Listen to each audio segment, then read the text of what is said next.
What's happening, my YouTube friends and family? Hope everyone's doing well.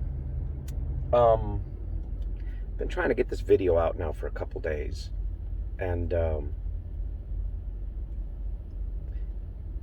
it's one of those things where every time I start the video, it ends like in the wrong direction. I don't script my videos. I don't sit there and edit out parts and change what I said. I just don't do that. Try to make them straight, and very much like if we were sitting either bellied up at the bar or having lunch or something and we're just having a conversation. It's kind of how I do mine. Obviously I just use my phone and upload them that way. That's why when you try to watch me on a bigger screen, it looks like this. But every time I've been trying to do this video, either the phone rings or something. And this topic kind of hits close to home.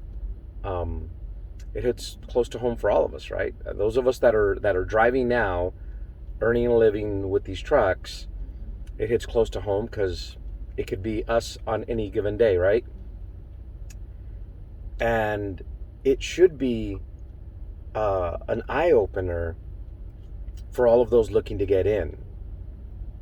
And I'm a little bit surprised, I guess, that a lot of the other content creators that, are talking about box trucks and Amazon and hot shotting, the way that people are getting into this business as new, because they feel like that's the lucrative thing to do. A lot of those content creators aren't touching on this subject. And I think it should be an eye-opener. I think a lot of them don't talk about it because it doesn't sell their product. It doesn't get you to like and subscribe. It doesn't get you to enroll in their services or do their dispatching or whatever you want to call it. But I think it's a topic that needs to be discussed.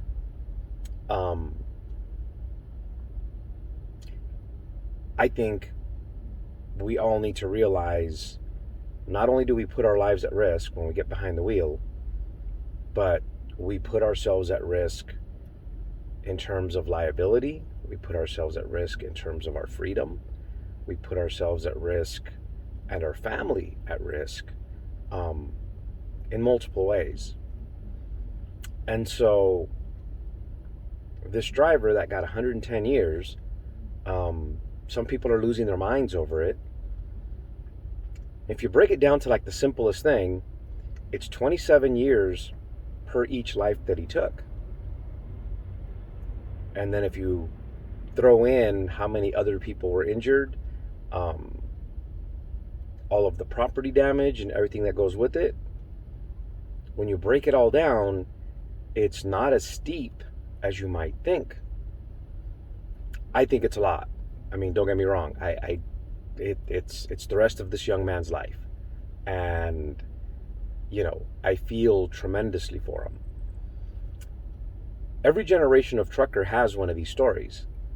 I think it's only because media now is such that first of all, let's start with media doesn't like trucks. Okay, guys, if you're looking to get into this business and you're thinking, hey, I'm gonna go run Amazon and it's the greatest thing. I watch these different YouTube channels and these people are making a killing and look at these big old homes and cars and yada yada yada.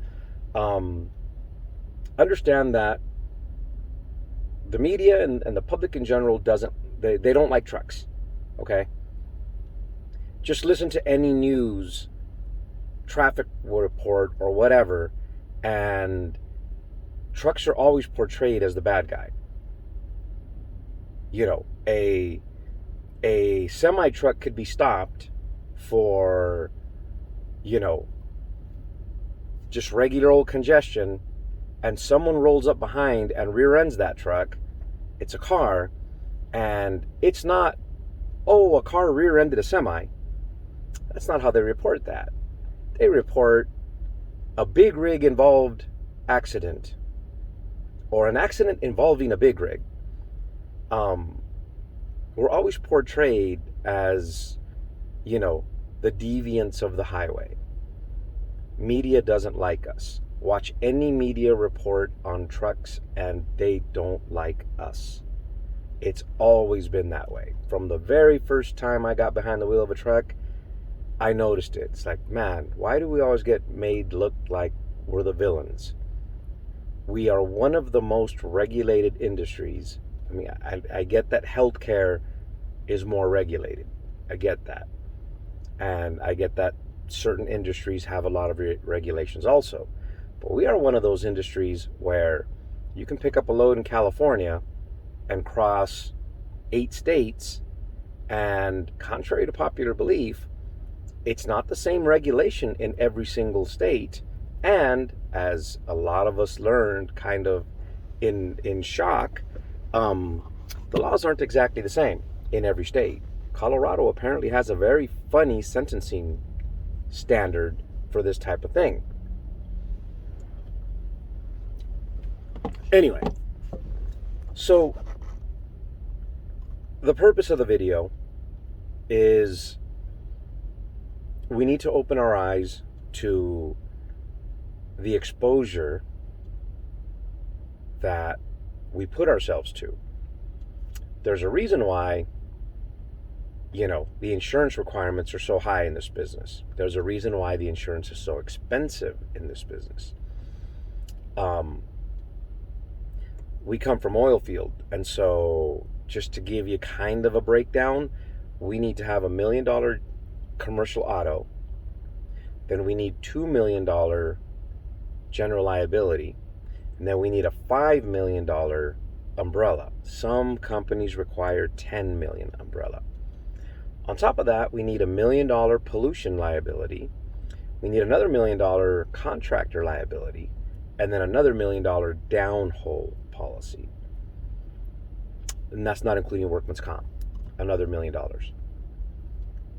And so those of us in the oil field, what you guys get frustrated at your insurance rate for just putting the truck over the road, it's a drop in the bucket compared to, what we pay. I think at our height, my highest year was like $480,000 for the year.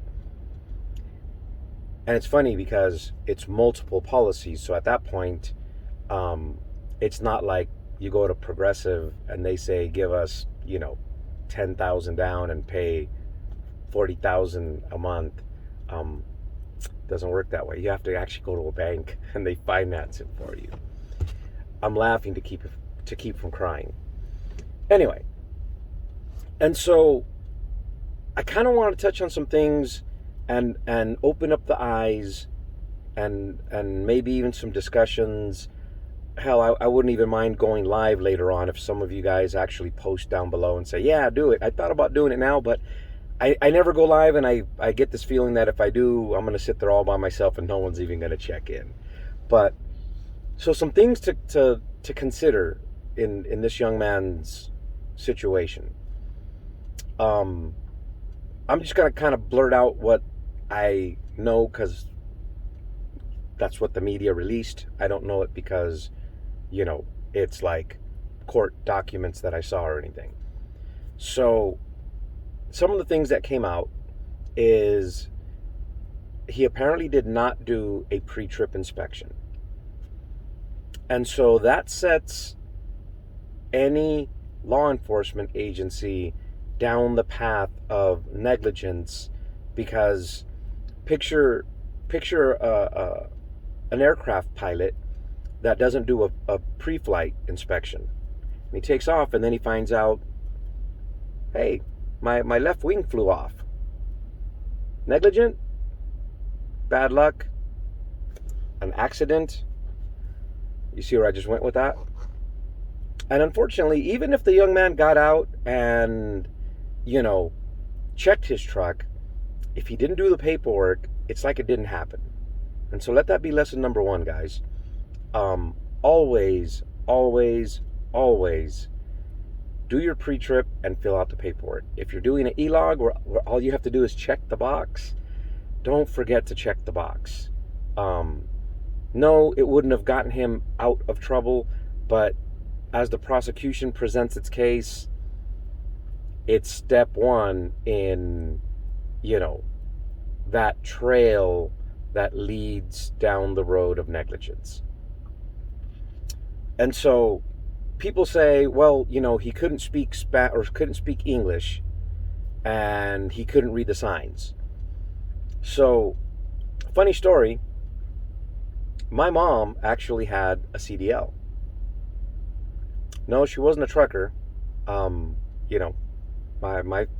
family immigrated here, and so my mom worked, as a laborer in the fields, and she worked her way up. She became a foreman, foreperson, whatever you want to call it, and it was one of the requirements. You had to have a CDL. You had to have a passenger endorsement in case they had you drive a busload of laborers from one location to the next. And her English was not great. So when she requested to take her test in Spanish, at the end of the test was like 50 signs. It's an addition to the test. It was 50 signs that she needed to identify what they say. She needed to answer correctly. What does this sign mean? What does it say? Anyway. And so the weird thing is everyone keeps saying that his language was the problem, but if you watch the different videos that are out, he speaks English. It's not, it's not very good grammar. He doesn't speak well. And I'm not trying to laugh at him. I'm kind of a grammar Nazi. I just hate when people say, you ask someone, hey man, how are you? I'm good. It just kind of irks me because you're not good unless your girlfriend said so. I'm well is the way you answer that. and excuse the pun there, but I try to keep this family rated. So, okay. So, he doesn't speak very well, but he made himself understood. And I would assume he understood the signage. So it is against FMCSA rules for you to do interstate commerce as a driver and you're not capable or you don't have the basic ability to communicate and read and write in English. It is an FMCSA requirement. That's just what it is. Did that contribute to this? I've driven that section and the signage is pretty clear. Trucks use these lanes. There's a separate truck speed limit compared to vehicles. If I remember right, it's like 45. Trucks use lower gears, and then there's a description typically of what your grade is ahead. So, no pre-trip. They say he can't read in English. That you'd have to test the man and see. Apparently at one point when he was questioned, why didn't you just take the runaway truck ramp? He said he was panicked and he didn't think he could get over there. I get that he probably got tunnel vision. At one point he said he was in neutral. And so that to me sounds like he lost a gear and in a panic you struggle to find it again. And most drivers will tell you it's happened to them at least once. You missed the shift, truck's going downhill, so it's accelerating, and you're still trying to find that same gear, but the mistake is you're trying to find the same gear. You need to go up a gear or two because the truck is accelerating on its own. Gravity's making it accelerate. And so I've had it happen. Missed a gear, had to skip 2 gears, get it again, and turn the jakes back on and try and bring the truck back down. It happens. And so He didn't use his runaway truck ramp, which I've never had to use one. I've never had a truck get away from me that way. Um, you know, through years of experience, I kind of know 5, 6, 7% grade, and it's longer, and there's warnings of curves ahead. You kind of know you have to slow that. You have to slow the train down, for lack of putting it a better way. And the best way to, descend some of these grades is to, while the terrain is still level, slow the truck down, pick the gear you want, and then as the terrain starts to get steep, you turn on your jakes and you let the jakes do all the work, and hopefully you don't ever touch your brakes. And so one of the other things he got criticized for is there were medians that you could have, crashed through and hit a barrier. Why did you choose to hit these people? Again, I'm going to say that has a lot to do with tunnel vision. I'm not going to lie and say I've never had a panic moment. I've had it where kind of going down a hill, I think I got great speed control, and you go around a curve and all of a sudden traffic is stopped. And you try to look for an out. You get on the brakes as hard as you can, but you realize you're probably not going to make it. You panic and you stop thinking. You kind of focus on what you're going to hit. In my particular case, I got lucky. I managed to stop in time. Panicked. Change of shorts. It's that kind of moment. But now intensify that by the fact that this is a long grade. It's a mountain range you're coming down. There are spots where it levels out, but at that point, are the brakes so fried that the truck still wouldn't stop? Or did he think, hey, I don't need brakes through here, because this is a big misconception. My brakes are hot. They're really hot. They're smoking. But now I'm just going to let my foot off the brake because I've leveled out, and let the truck coast and they'll cool down. That is a misconception, and it will bite you. So let's talk about his experience level a little bit. He's 26 now. This happened 2 years ago, so he was 24. Most insurance companies will not put you in a truck or put you on the policy until you're 23 and you have 2 years experience. So at 24, the most he could have had over the road was 1 year. I don't know how long he had his CDL before that. It wasn't, made public. At least I didn't see it anywhere. Somebody may know and may be able to throw it in the comments.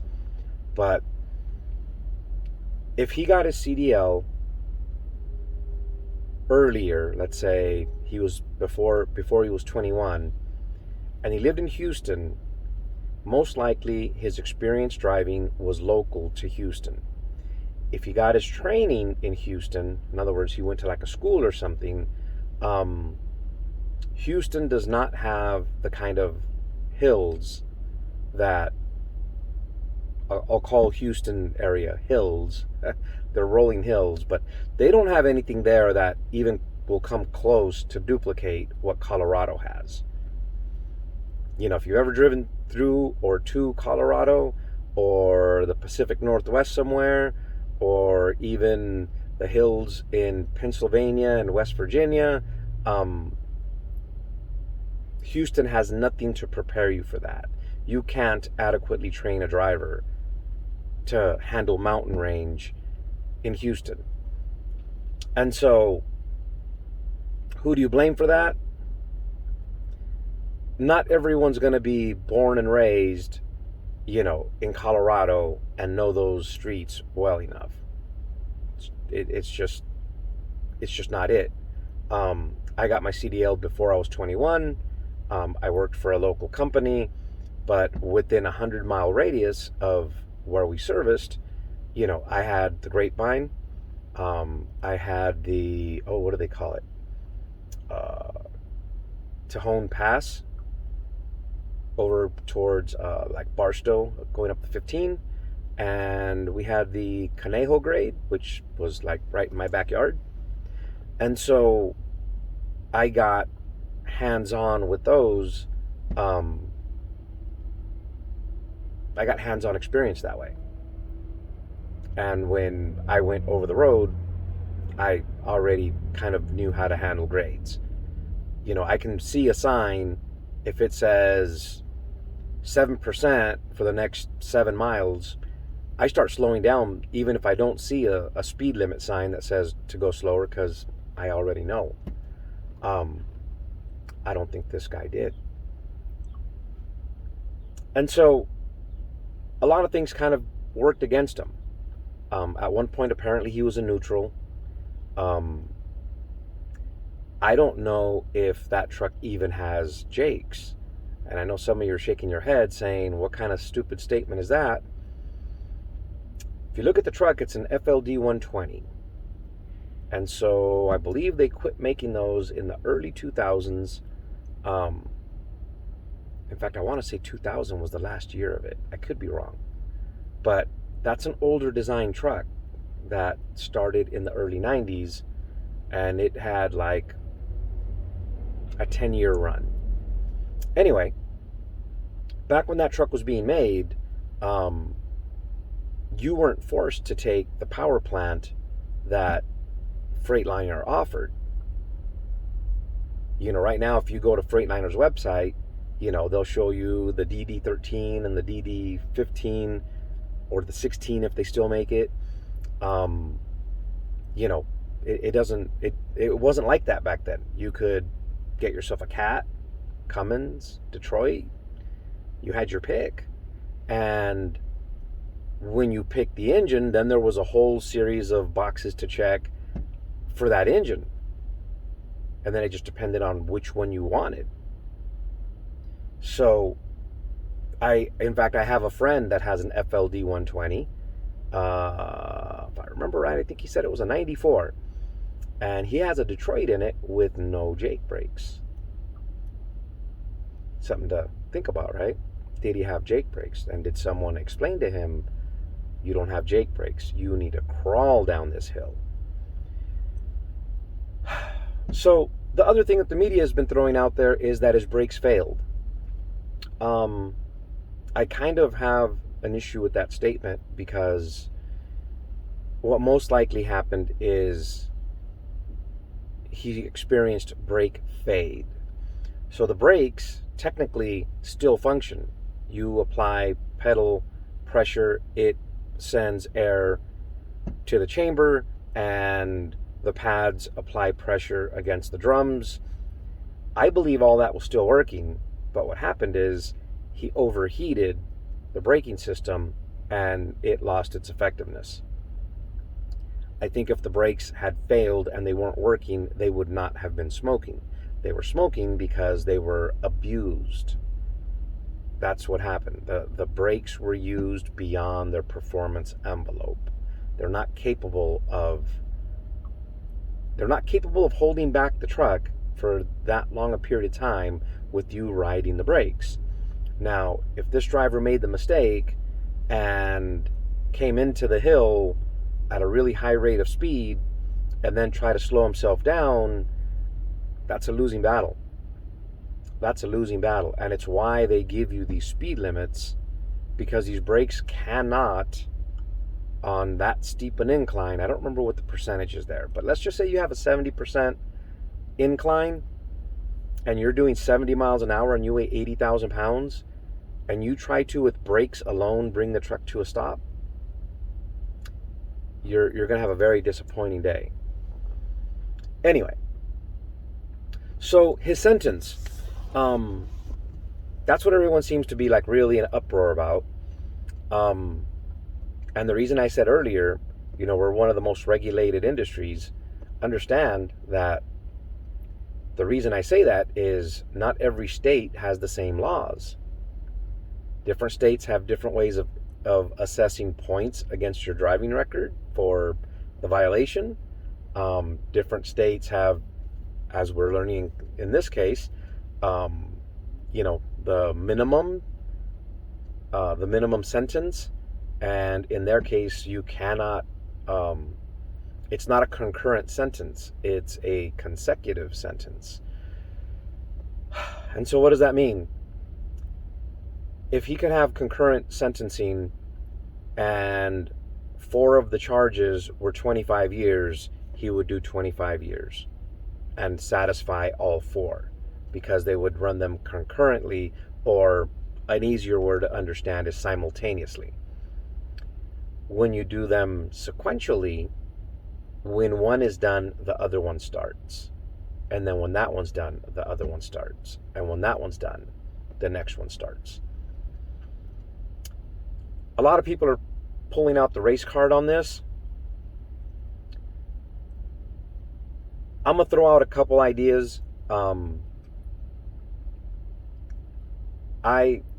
brown-skinned, Hispanic, and I've been traveling for like the last year and a half over the road.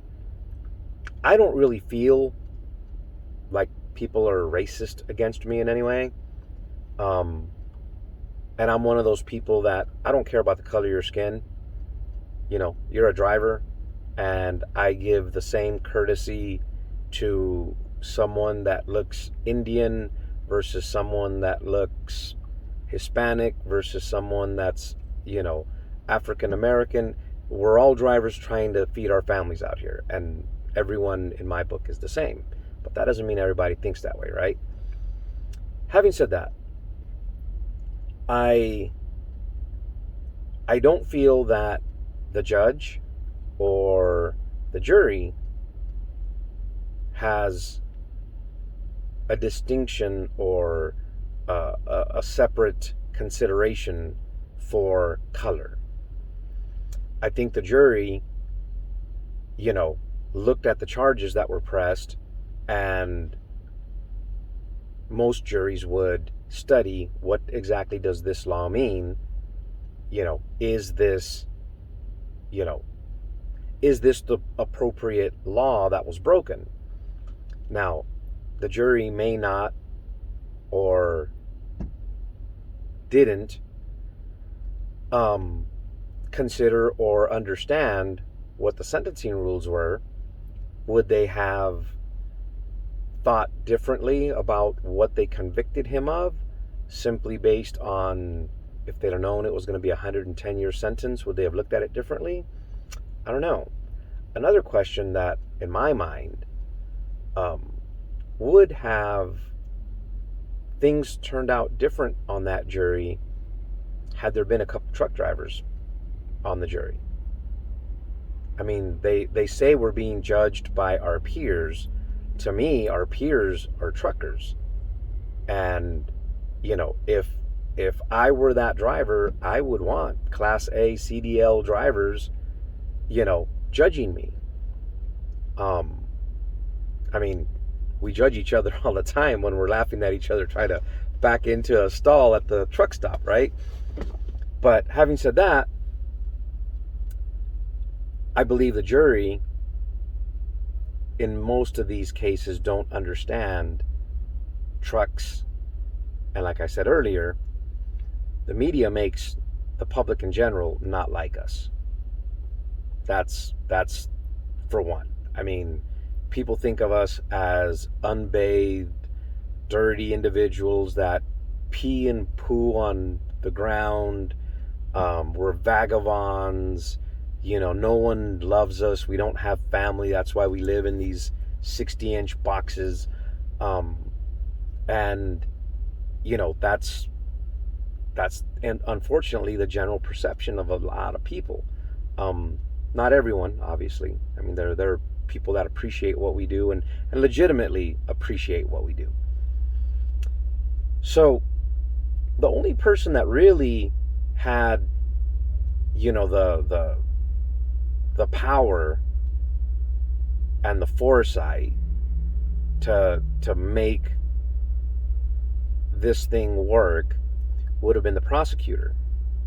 And making this thing work is probably the wrong choice of word there, but to make it more equitable to the accident, would be the prosecutor. The prosecutor knew, putting those charges up, he knew if he got convicted of all that, the prosecutor knew before he put the case to the court that if convicted, he was going to spend the rest of his life in jail. And honestly, I think that's what he wanted. I strongly believe that prosecutor wanted that man to die in jail. Now, the thing we have to remember about prosecutors is not only are they attorneys, I'm not trying to badmouth attorneys, but in my life, I've only met like 2 that I kind of like. And one of them was my next door neighbor, and he was actually a law professor. Anyway, and I doubt he follows me, but Phil, if you're watching this, you're like one of the cooler attorneys I know. Anyway, but aside from the fact that he's attorney, we have to remember that that attorney is a politician. You see, the prosecutor's office is kind of like the sheriff's office, kind of like the mayor's office and the governor's office. These people are elected. You can be an assistant district attorney and you're hired on. You have a job. But to be the district attorney, you are voted in by your constituency. And so we have to remember this guy's a politician. And had he gone too soft on this, and this gentleman would have walked away with time served or probation or anything of that nature, the next time election time comes around, if I'm going to run against him, that's the first thing I would have thrown out there. You have truckers coming down I-70 killing people, and this man lets them walk away. That won't happen on my watch. And I guarantee you these politicians that make their living as a lawyer, guarantee you that was on his mind. A lot of these district attorneys, a lot of cases don't get decided in court, guys. And I tell you because I know a couple. These decisions get made on a golf course. Yeah. So you have a case, and it's not a major case. This is a major case, but you have a minor case. You hire your attorney. Your attorney's going to go golf with the prosecutor. And they're going to discuss 2, 3, even 4 cases. And over the course of the day, they'll kind of hear each other out. And the prosecutor will tell you, look, I agree to this plea agreement on the Garcia case. The Smith case, we can do something there. But this last one, there's no way. I fold on that one, and yeah, I won't be elected next election time. Sad to say, but this is the truth. Anyway, I'm like going way off on a tangent there. The big point here, guys, especially for those of you looking to get into it, you need to pay attention to this case. You need to research this case and understand that we are liable every time we push that yellow knob and put the truck in gear. I don't mean just liable like you're going to get sued. I mean, we have an exposure. If we hurt people, we have an exposure. And yes, we can go to jail. And it's in this particular case, I think it's a little excessive, but it's not always a cut and dry thing. I know there's going to be an appeal. I know they've already submitted a petition to the governor to to pardon him. A pardon, in my mind, is going to be very difficult to sell, because a pardon would mean he's going to be released, and once he's released, the pardon will mean he gets no disciplinary, um, what's the word I'm looking for? There'll be no more recourse. So he'll be released, not on probation, not on anything. He'll walk out a free man. And I think that would be political suicide for the governor. He may do it in a couple years, because now he's put in a couple years and maybe some of the publicity's died down. And so if this governor is leaving office in a couple years, like many governors, he may do it on his last day there and, sign off on that. But I also see a lot of, don't haul freight to Colorado things going around. So it's one thing not to haul freight to Colorado, guys, and I get it. You think somehow you're going to make, the shipper and the receiver pay, and they're just going to pass that along, and people that live in Colorado are going to pay the price. Remember, the people of Colorado didn't do this. This was an accident due to the negligence of the driver, and he was convicted by their legal system. A boycott of this nature, it's going to get their attention, it's going to get them to look at it, but you're going to make the people of Colorado pay. Now, if you really want to put a spade on that, think of it this way. You say don't take freight to Colorado, but are you still going to load something and drive through there? Remember, it's their laws that got this guy. That's, to me, the bigger picture. I wouldn't haul anything through Colorado anymore, period. Not so much that I wouldn't take freight that delivers there, but the bigger question is, are you even going to drive through the state? Now knowing what you know. You hurt people there, you might spend the rest of your life there rotting in some jail. So if you're going to do a boycott, don't just boycott freight going to Colorado. You have to boycott freight that goes through Colorado, because that's where we as drivers are exposed. Anyway, I've rambled on a long time. I may have gone in circles a little bit. I've tried making this video like 6 times, guys, and I keep deleting it because I end up in circles or frustrated or angry or whatever. I'm saddened that this young man's going to spend the rest of his life in jail. It affects me deeply. Wouldn't wish that on anyone. Did he make some mistakes? Yes. Should he pay for it for the rest of his life? I think he's going to, no matter what, guys. I think he's going to pay for this the rest of his life, even if he's set free today. I don't think he or any of us could walk away from a scene like that and just be like, oh well. That's just my personal take on it. If you guys want to comment below, be my guest. This isn't something to argue about, but I am curious how some of you guys look at it. I really hope that new drivers and people looking to get into the business pay attention to this, because you go into business for yourself and you lose your business, you go broke. You go broke and you go get a job and you start over. You lose your business because someone sued you, so you lose your business because someone sued you. Again, same result. You go broke and you go get a job and you start over. In this case, this man's going to sit in jail for the rest of his life, unable to feed his family.